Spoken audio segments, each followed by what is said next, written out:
आज के इस एपिसोड में हम हैं मौलाना आमिर नदवी साहब के साथ, जो मिल्लत स्कूल के डायरेक्टर हैं टोंक में मिल्लत की ब्रांच के। अभी चंद दिनों पहले मिल्लत का एक एनुअल फंक्शन हुआ था टोंक में, जो कि टोंक के किसान ऑडिटोरियम में हुआ था। किसान ऑडिटोरियम की हिस्ट्री में अभी तक सबसे ज्यादा लोग उस एनुअल फंक्शन में मौजूद थे, और उस एनुअल फंक्शन बाकी स्कूलों के मुकाबले जो फंक्शन होते हैं उनसे थोड़ा सा डिफरेंस था। उसी सिलसिले में मिल्लत के एजुकेशन सिस्टम के सिलसिले में आज मौलाना से चर्चा करेंगे। अस्सलाम वालेकुम। वालेकुम अस्सलाम। सबसे पहला सवाल मौलाना आपसे यह है कि हम बच्चों को मदरसे में भेजते हैं, जहां उनको दीन के साथ साथ दुनिया की भी तरबियत दी जाती है। इसी सिलसिले में मदरसे बोर्ड हैं जिन पे निगरानी रखी जाती है, और जिनका एजुकेशन सिस्टम जो होता है उस पर कंटिन्यूसली एक निगाह रखी जाती है। तो एक मदरसे का निजाम और एक मिल्लत स्कूल का निजाम, इसमें क्या डिफरेंस है? क्योंकि मिल्लत स्कूल में भी दीनी तालीम है, दुनियावी भी तालीम है। मिल्लत स्कूल जो है ये दरअसल मिल्लत foundation for education research and development MFERD उसका एक यूनिट है, और MFERD पूरे हिंदुस्तान में बहुत से स्कूल्स रन कर रही है। और MFERD का कॉन्सेप्ट ये रहा है कि हम बच्चों को Hindi, English, science, math, social science, environmental studies सारे सब्जेक्ट्स पढ़ाएं, और सारे सब्जेक्ट के साथ साथ हम उनको उर्दू लैंग्वेज भी पढ़ाएं। उनको हम दीनियात का कोर्स भी कराएं बच्चों को, और इसी तरह से अगर हम बसहूलत उनको अरबिक एज ए लैंग्वेज पढ़ा सकते हों तो वो भी पढ़ाएं। तो अल्हम्दुलिल्लाह इसमें जो मिल्लत का निज़ाम है, इसमें तमाम किताबें बच्चों को पढ़ाई जाती हैं, और NCERT की जो बुक्स हैं वो बच्चे पढ़ते हैं माशाल्लाह। और साथ में उनको ये 3 सब्जेक्ट अलग से भी पढ़ाए जाते हैं, उर्दू है और दीनियात है और अरबिक है। मदारिस का जो आपने सवाल करा कि मदारिस में, तो मदारिस तो असलन दीन के आमाजगाह हैं, दीन के किले हैं, वहाँ पे दीनी तालीम पर ज्यादा फोकस होता है, और दुनियावी तालीम वहाँ पर बराए नाम होती है। लेकिन यहाँ पर ऐसा नहीं है, क्योंकि स्कूल है तो यहाँ पर 5 to 6 पीरियड्स जो हैं वो स्कूल एजुकेशन के होते हैं, 2 या 3 पीरियड्स जो हैं वो दीनियात के और अरबिक लैंग्वेज के होते हैं। तो ये बुनियादी फर्क है कि वहां पर पूरा का पूरा फोकस आपका दीनियात पर है, और यहाँ पर पूरा का पूरा फोकस स्कूल एजुकेशन पर है। हमने बस ये कोशिश की है कि हम एक पाकीज़ा माहौल में, एक बेहतरीन माहौल में हमारी उम्मत के जो बच्चे और बच्चियां हैं उनको हम एक इस्लामिक एनवायरनमेंट में स्कूल एजुकेशन फराहम कर सकें। तो ओवरऑल आपका जो एजुकेशन सिस्टम है वो मॉडर्न एजुकेशन पे फोकस है। जी बिल्कुल बिल्कुल। अच्छा, आज मॉडर्न एजुकेशन की हम बात करें तो बहुत बड़ा नाम है, मैं किसी का पर्सनली नाम लेना नहीं चाहूंगा। साइकोलॉजिकली कॉन्सेप्ट उसमें रखे जाते हैं, साइंटिफिक कॉन्सेप्ट पे पढ़ाई होती है। तो क्या मिल्लत स्कूल से भी मैं यही समझूं कि? बिल्कुल, मिल्लत स्कूल जो है ये इनकी MFERD की फ्रेंचाइजी है, और तकरीबन उनको एजुकेशन के फील्ड में 33 साल का तजुर्बा है। तो आप ये समझें कि मिल्लत स्कूल कोई एक नई चीज नहीं है, बल्कि इसके साथ पीछे हमारे 33 साल का तजुर्बा खड़ा हुआ है, और वो TM, TR और SR सब कुछ हमें वहां से मुहैया कराते हैं। मैं ये चंद इस्तिलाहात हैं आपको वजाहत कर दूं। SR का मतलब होता है स्टूडेंट रिसोर्सेज, ये सब हमारे पास वहां से मुहैया होते हैं। TM का मतलब होता है टीचर्स मैनुअल्स, ये हमें हमारी जहाँ की फ्रेंचाइजी है वो लोग मुहैया कराते हैं। इसी तरह से TR टीचर्स रिसोर्सेज ये हमें वो मुहैया कराते हैं, क्योंकि आप किसी का भी निसाब रख सकते हैं, किसी भी किताबें रख सकते हैं, लेकिन उन किताबों पर जो रिसर्च की गई, उन किताबों को एक मेहनत के बाद उसको तैयार किया गया, फिर उसके ऊपर मेहनत करके TM, TR तैयार किए गए। तो जब तक आपके पास सिलेबस को पढ़ाने का तरीका नहीं होगा, तरीका तदरीस नहीं होगा, आपके पास एजुकेशनल यानी टेक्निकल सपोर्ट नहीं होगा, तो आप उसका हक अदा नहीं कर सकते। तो इन किताबों को जो हम वहां से हमें प्रोवाइड कराई जाती हैं, उसके साथ हमें पूरा उसका टीचर्स प्लान, उसके बच्चों के प्लान, बच्चों की वर्क बुक्स, ये सारी चीजें वो हमें देते हैं। तो हम जो है बेहतर खिदमत कर पा रहे हैं। अच्छा मौलाना, हमने एजुकेशन सिस्टम खड़ा किया, एक स्ट्रक्चर भी लिया, क्लासेस भी अच्छी करी, जो मॉडर्न एजुकेशन में चीजें चाहिए वो भी अप्लाई करी, मगर मेन जो चीज आती है वो आती है स्टाफ की। और जो स्कूल्स होते हैं उनका एक अपना निजाम होता है स्टाफ, क्वालिफाइड स्टाफ को लेने के लिए, तो या फिर उनकी ट्रेनिंग के लिए। तो कुछ ऐसा निजाम हमारे यहाँ भी है? इसमें हम लोग सबसे पहले तो हमारे यहाँ जो कॉन्सेप्ट है मिल्लत में, हमें मालूम नहीं दूसरे स्कूल्स में क्या है, मैं अपनी बात कर रहा हूँ। हमारे यहाँ प्री प्राइमरी में मदर टीचर्स का कॉन्सेप्ट है, यानी एक टीचर होती हैं, वही पूरे सारे पीरियड पढ़ाएंगी, नर्सरी में, PP1 में, PP2 में ये निजाम रहता है मदर टीचर का, कि बच्चा छोटा होता है, कम उम्र होती है, घर पे वो अपनी माँ का चेहरा देखे और यहाँ पे टीचर को देखे। बार बार उनको टीचर को चेंज नहीं करना। और टीचर उनके जैसे मतलब इस तरह के बच्चों के और टीचर्स के आपसी ताल्लुकात हो जाते हैं, छोटे छोटे बच्चे 2.5 साल के, 3 साल के, कि अगर बाय द वे कभी टीचर को कोई काम आ गया और उन्होंने कोई छुट्टी ले ली तो वो बच्चे उनको तलाश करते रहते हैं कि आज हमारी मैम नहीं आई।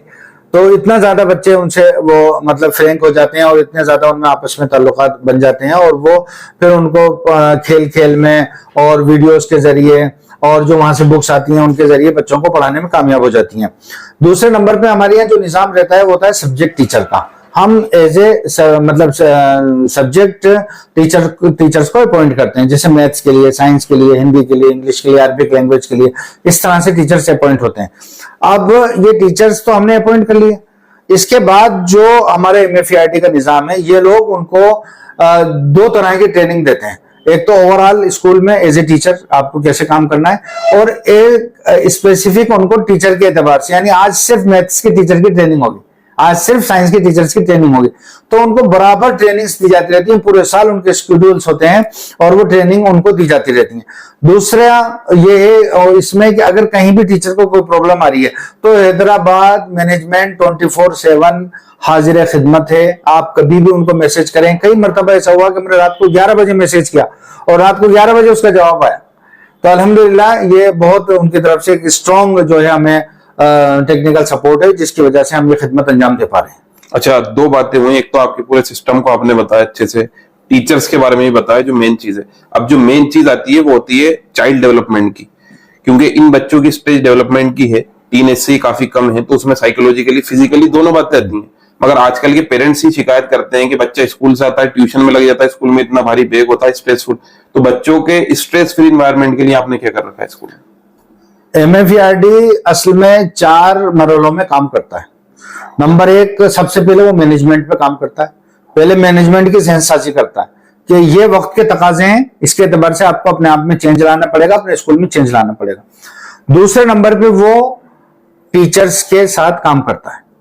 तीसरे नंबर पे स्टूडेंट्स के साथ काम करता है और चौथे नंबर पे गार्जियंस के साथ काम करता है। हमारी बहुत सी ऐसी मीटिंग्स होती हैं जिसमें गार्जियंस के साथ डायरेक्ट हैदराबाद मैनेजमेंट अटैच होता है और उसमें गेस्ट स्पीकर्स आते हैं और उनकी जहनसाजी करते हैं। गार्जियंस की भी करते हैं, बच्चों के भी लिए भी प्रोग्राम होते हैं और टीचर्स के लिए भी और मैनेजमेंट के लिए भी। 4 मरहलों में काम होता है।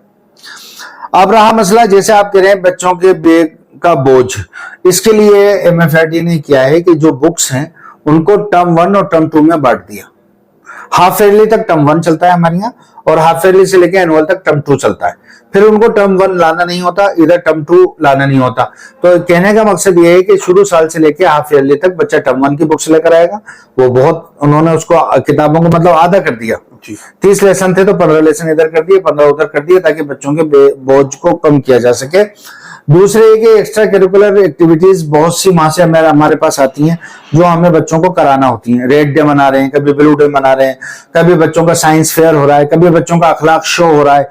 इस तरह से मुख्तलिफ एक्टिविटीज बच्चों के साथ वो लोग करते रहते हैं, जिससे कि बच्चों को बिल्कुल भी स्ट्रेस नहीं होता और बच्चे बिल्कुल एक मतलब फ्रेंडली एनवायरनमेंट के अंदर यहाँ पे तालीम हासिल करते हैं। अच्छा, एक और थोड़ा सेंसिटिव सवाल कि अक्सर ये देखा जाता है कि जहां मॉडर्न स्कूल की बात करें तो वीक में एक सेशन ऐसा रखते हैं, इसमें उसके पेरेंट्स से भी और बच्चे से भी काउंसलिंग की जाती है कि कोई मेंटल लेवल पे उसके क्या चल रहा है पढ़ाई में। तो यहाँ भी कुछ ऐसा है? हमारे जो पूरे साल भर का प्लानर दिया जाता है उसमें PTM होती हैं, पेरेंट्स टीचर्स मीटिंग्स। तो एक तो ये निजाम है जो वहां से हमारे पास आया कि आपको ये PTM करना है, ठीक है ना। और उसमें खास तौर पर जैसे इनके 6 एग्जाम होते हैं, टेस्ट और एग्जाम मिलाकर FA1, FA2, FA3, FA4 और SA1 और SA2। तो एक तो उनकी तरफ से ये गाइडलाइन है हमें कि हर एक एग्जाम के बाद PTM होना चाहिए। ये तो वो हुआ जो उनकी तरफ से स्केड्यूल है। लेकिन कभी कभी हमें इमरजेंसी में भी PTM कॉल करना पड़ती है और कभी किसी पर्टिकुलर बच्चे के गार्जियंस को बुला के भी बात करना पड़ती है। तो वो सारा निजाम है अल्हम्दुलिल्लाह। और उसके लिए हमने यहाँ पे प्रिंसिपल मैम को अपॉइंट कर रखा है, हमने अनु सर को अपॉइंट कर रखा है, जो खास तौर पर इस चीज को देखते हैं, जिसमें खास तौर पर अनु सर का जो मेन काम है वो ये है कि गार्जियंस से मिलना, उनसे मुलाकात करना और उनकी कोई भी प्रॉब्लम है तो उसका सॉल्यूशन पेश करना। तो ये सब काम अल्हम्दुलिल्लाह होता रहता है। मैं आपके सिस्टम से इम्प्रेस हूँ और मान लीजिए मैं चाहता हूँ कि मेरा बच्चा यहाँ पढ़े, या ओवरऑल जो आपने चीजें बताई मैं उन सबसे इम्प्रेस हूँ, मगर आखिरी में प्रॉब्लम लोगों को ही आती है। लोगों का एक सवाल है कि फीस स्ट्रक्चर थोड़ा सा हाई है, इस पे आप क्या कहें? फीस स्ट्रक्चर अगर आप टॉप के जो मतलब रेपुटेड स्कूल्स हैं अगर उनसे कंपेयर करेंगे तो हमारी फीस उनके मुकाबले में पहली बात तो ये कम है। ये खाली एक मिथ बन गई कि मिल्लत की फीस बहुत ज्यादा है, ऐसा कुछ नहीं है। आप कंपेयर कर लें उनके, आप हमारा फीस स्ट्रक्चर देख लें, उनके स्ट्रक्चर्स देख लें, पहली बात। दूसरी बात ये है कि फीस तो देखिए आपको थोड़ी सी मेयारी रखना पड़ेगी। अगर आपको क्वालिटी एजुकेशन देना है तो आपको अच्छे टीचर्स चाहिए, अच्छे टीचर्स चाहिए तो उनको अच्छा पे करना पड़ेगा। अगर आप 1500-2000 वाले टीचर चाहते हैं तो फिर जो आपने हमारे टैलेंट शोर में देखा वो आपको देखने को नहीं मिलेगा। शायद हम हो सकता है ऐसा प्रोग्राम ही नहीं कर पाए तारीख में। तो कहने का मकसद ये है कि आपको क्वालिफाइड टीचर्स रखना पड़ेंगे, अच्छे टीचर्स रखना पड़ेंगे जो अच्छा रिजल्ट दे सकें, बच्चों की अच्छी तर्जुमानी, बच्चों को अच्छे से समझा सकें, बच्चों को अच्छे से पढ़ा सकें। तो इसलिए जो है अगर आपको अच्छा स्टाफ रखना है, उनको अच्छा पे करना है तो आपकी फीस भी मेयरी होनी चाहिए। अच्छा, टैलेंट शावर देखा गया कि काफी लोग आपके यहाँ मौजूद थे, गार्जियंस के अलावा भी बहुत से अदर लोग थे जो वहां पे आए, काफी इंप्रेस लोग हुए। तो उसमें क्या डिफरेंस था ऐसा दूसरे स्कूलों के एनुअल फंक्शन के मुकाबले? पहली बात तो हमारे जो बड़े हैं हजरत मौलाना खालिद बेग साहब नदवी, वो हमें एक बात सिखाते हैं कि आपको कभी भी ऐसा से कमतरी का शिकार नहीं होना। अगर आपके वहां पे कोई ऐसा ऑडिटोरियम है जहां से आपके विधायक सचिन पायलट साहब बात कर रहे हैं, आपके जौनपुरिया जी सांसद बात कर रहे हैं, टोंक कलेक्टर वहां से बात कर रहे हैं, तो मिल्लत के स्कूल के बच्चे क्यों बात नहीं कर सकते? इसलिए हमने ये प्रोग्राम ऑडिटोरियम में ऑर्गेनाइज करा। हालांकि अगर आप देखें तो हो सकता है वो मिल्लत की कैपेसिटी के बाहर हो, बहुत महंगा है, लेकिन हम बच्चों को ये एतमाद देना चाहते थे कि जिस प्लेटफॉर्म से इतनी बड़ी बड़ी शख्सियत बोल सकती हैं, आप भी बोल सकते हैं। तो हमने वहां पर ये प्रोग्राम करा और हमने गार्जियंस से रिक्वेस्ट करी कि आप भी आएं और आप अपने मिलने वालों को भी लेकर आएं। हमने यहाँ पर टॉप में जितने भी मुस्लिम एडवोकेट्स हैं सबको हमने कार्ड दिए। हमने सादत अस्पताल के स्टाफ को, ज़नाना अस्पताल के स्टाफ को, इसी तरह से जो है आपका चरई में यूनिवर्सिटी है यहाँ के स्टाफ को, और तमाम मतलब मुस्लिम टीचर्स को, पैरा टीचर्स को हमने ज्यादा से ज्यादा लोगों को इनवाइट करने की कोशिश करी। तमाम मुस्लिम मैनेजमेंट के स्कूल्स को हमने बुलाया ताकि वो आए और देखें कि प्रोग्राम इस तरह भी हो सकते हैं। सिर्फ हम माजरत के साथ मैं अर्ज कर रहा हूं आपसे कि हम कल्चरल प्रोग्राम के नाम पर खाली फिल्मी गानों पर हम जो है बच्चों से परफॉर्म करवा देते हैं, वो काफी नहीं है, बल्कि सितारों से आगे जहां और भी हैं। और अगर हम एजुकेशन के फील्ड में काम कर रहे हैं तो हमारे टैलेंट शोवर से या हमारे एनुअल प्रोग्राम से क्या मैसेज आवाम को हम दे रहे हैं, ये हमें देखना होगा कि हमने बच्चों के जरिए क्या पैगाम पहुंचाया। हर बात तो डायरेक्टर अपने मुंह से नहीं कह सकते ना, अपनी जबान से नहीं कह सकते। बहुत सारी बातें हैं जो हम बच्चों की जबानी कहलवाते हैं वहां पे। तो बच्चों ने माशाल्लाह वहां पे जो प्रोग्राम पेश किया, और मैंने देखा था आप भी वहां तशरीफ रखते थे माशाल्लाह, और आपने महसूस किया होगा कि बच्चों के अंदर जरा भी झिझक नहीं थी। 1100-1200 का मजमा बैठा हुआ है, बच्चे माशाल्लाह जो है बेबाकी के साथ उनके सामने अपना प्रोग्राम पेश कर रहे हैं। कोई बच्चा नहीं भूला, कोई बच्चा घबराया नहीं, ऐसा नहीं हुआ। क्योंकि हम जब बच्चा नर्सरी में आता है तभी उसको हम माइक पकड़ा देते हैं। जो हमारी यहाँ असेंबली होती है उसका 20 मिनट का पूरा स्केड्यूल हमारे पास वहां से आता है कि आपको मंडे को ये कराना है, ट्यूसडे को ये कराना है। तो हम छोटे छोटे बच्चों को वहां पर माइक पकड़ा देते हैं कि बेटा आओ आप कलमा सुनाओ, आओ आओ आप जो है आज आपकी क्लास नेशनल एंथेम करेगी, आज आप जो है राष्ट्रगान बोलोगे, आज आप जो है जो ये क्या कहते हैं इसको असेंबली आप रन करोगे, आज आप चलाओगे इसको। और आपने देखा होगा हमारी जो बच्चियां प्रोग्राम वहां चला रही थी, जो बच्चियां प्रोग्राम में एंकरिंग कर रही थी, वो हमारी 7th और 8th की बच्चियां हैं सर। तो ये बच्चियां वो हैं जो मिल्लत जब से खुला है हमारे पास है। एक मैं यहाँ पे एक बात और वाजे करना चाहूंगा आपसे कि बहुत से लोग ये एक्सपेक्टेशंस करते हैं कि 1 महीना मिल्लत में आए हुए हुआ नहीं और बच्चा आलिम फासिल बन जाए। ऐसा नहीं होता, टाइम लगता है। और ये तो एजुकेशन है, इसमें तो तरबियत है और वो एक लंबा प्रोसेस है। तो आपने हमारा 8 साल के रिजल्ट हमने वहां पेश करा है कि 2016 में हमने मिल्लत खोला था और 2024 में हम जो है टैलेंट शोर कर रहे हैं। और ये हमारी 7th और 8th की बच्चियां माशाल्लाह बेबाकी के साथ प्रोग्राम चला रही हैं और जरा हेजिटेशन नहीं है, जरा घबरा नहीं रही।